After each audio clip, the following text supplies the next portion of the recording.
Hey guys, welcome back to my channel. So today I'm filming a video that was going around on YouTube a few years ago. I've done a couple of these, but today I'm talking about makeup products that I hate that everyone else seems to love. I always think it's interesting when products are just raved about because I feel like it kind of makes you want to try them out, whether you're reading really good reviews on Sephora or people are talking about them on YouTube.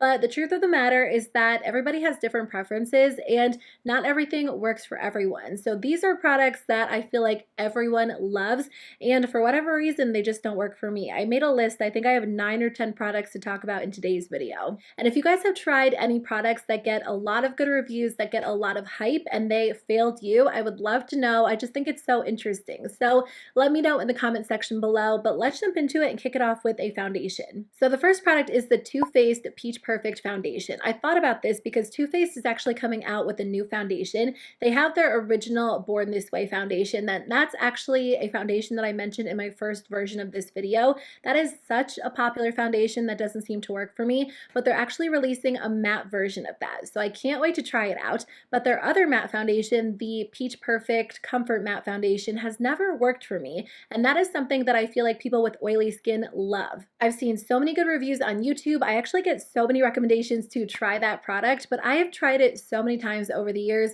and for whatever reason, it doesn't last well on my skin. I feel like it applies really beautifully. It looks really nice initially, but about halfway throughout the day, I feel like it starts breaking down on my skin, it separates, and my skin starts looking really oily. That unfortunately is not one of my favorites, but I am curious to try their new Too Faced, why do I keep saying the brand? Their new Born This Way matte foundation. Another product from Too Faced that I think gets a lot of hype that a lot of people seem to love are the Chocolate Soleil bronzers.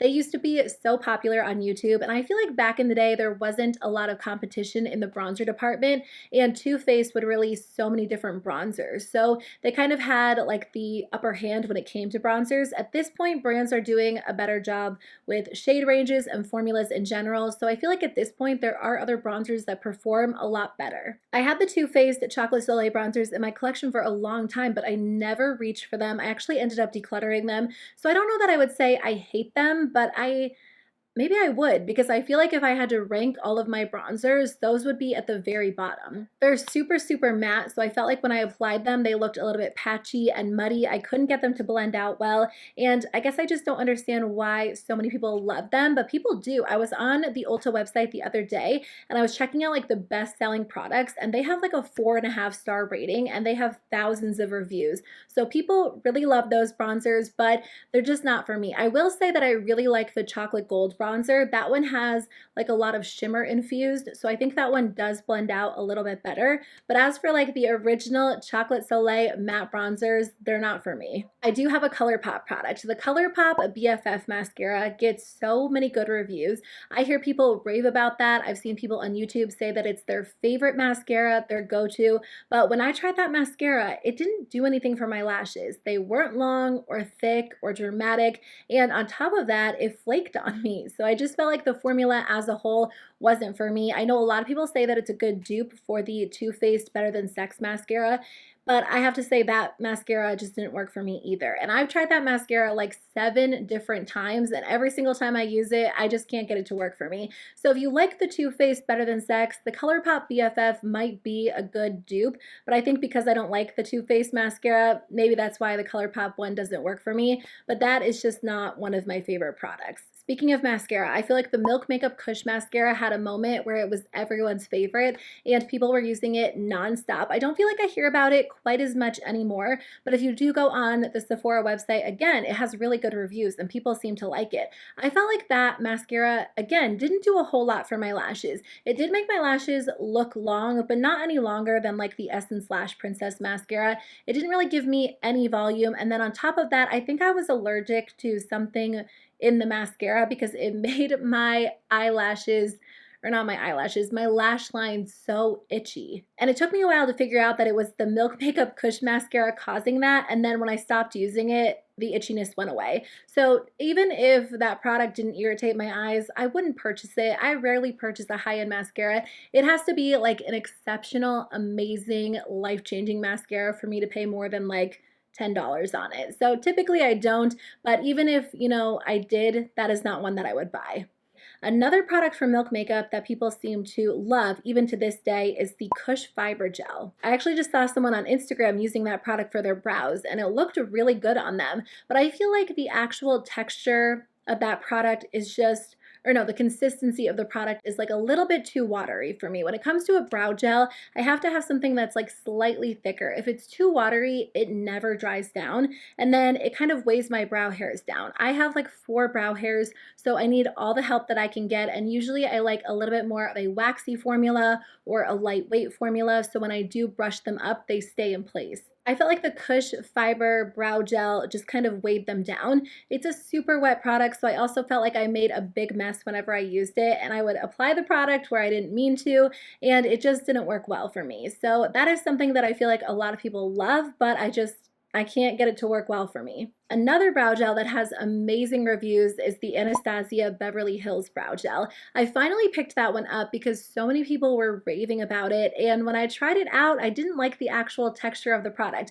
That one is not quite as watery as the Milk Makeup Kush Brow Gel, but that one feels like I took hairspray and sprayed my brows into place. And not only were the brow hairs kind of hairsprayed into place, but like the skin underneath. So I just felt like if I like moved my brows around, they were just going to like crack because it felt like I took hairspray and, like I said, sprayed them. So I feel like if you have very unruly brows or brows that are hard to lock into place, that might be a good option for you. But if you have like 4 brow hairs like me, that won't be ideal because it just feels like you're like locking them into place on your skin. I feel like I'm not painting a very pretty word picture here, so we'll move on, but all of that to say that is a product that just didn't seem to work for me. I can actually say that I hate that product. Okay, the next product is something that I actually liked at one point. I don't know if I ever loved it. It wasn't one of my staple formulas, but I think at this point I can safely say I don't like these. I actually just decluttered my last one, and that would be the Dose of Colors lip glosses. I feel like this is going to be an unpopular opinion because so many people love the Dose of Colors lip glosses, and I did purchase some, I think during like an Ulta 21 Days of Beauty sale, and I've told you guys over the years that I've enjoyed them, but I think as I've kind of discovered other formulas that I like better or my preferences have changed, the Dose of Colors lip glosses have definitely moved to the bottom.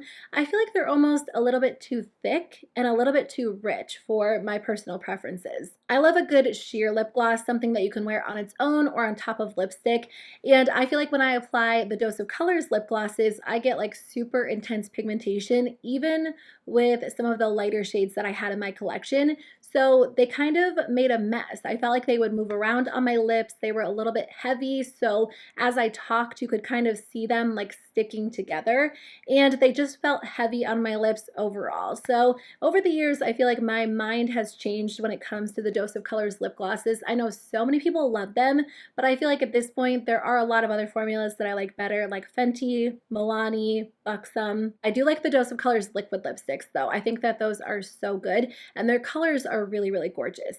Okay, apparently I have 2 more Colourpop products. So the Colourpop Hydrating Primer from the Pretty Fresh collection is something that I've kind of used on and off, but every single time I use it, I hate how my foundation wears that day. I think the reason why I've kept it in my collection and tried to make it work for me over the years is because I do like hydrating primers.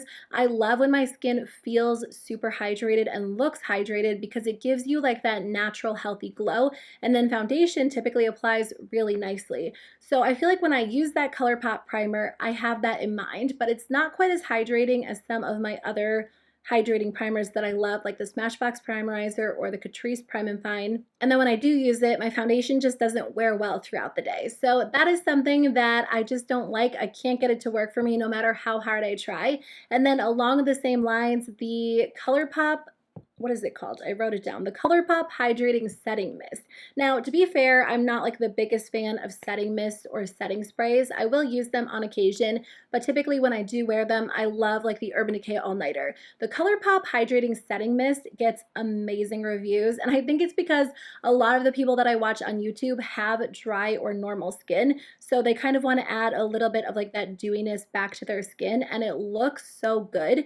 And for some reason, it just doesn't look that good on my skin. Even if I'm using that product in the middle of winter and it's super cold outside and my skin isn't super oily, I just feel like that tends to break my foundation down and it kind of causes my skin to feel a little bit itchy and a little bit irritated. I'm not super sensitive to a lot of makeup products, but that one, that's something that I feel like I can feel on my skin throughout the day. Obviously, this one kind of comes down to personal preference because typically I do prefer more of a matte look when it comes to my makeup. So adding a hydrating setting spray on top of my like matte foundation isn't going to be ideal, but I do feel like that one gets amazing reviews. I can totally see why, but it's just not a product that works well for me. Okay, one last product to talk about. This came up recently because I think it was available in a BoxyCharm or a FabFitFun box, but the IT Cosmetics Brow Power Universal Brow Pencil gets so many good reviews. You know what, this discussion always comes up when I film my Ulta 21 Days of Beauty videos because I do feel like that's typically on sale for 50% off,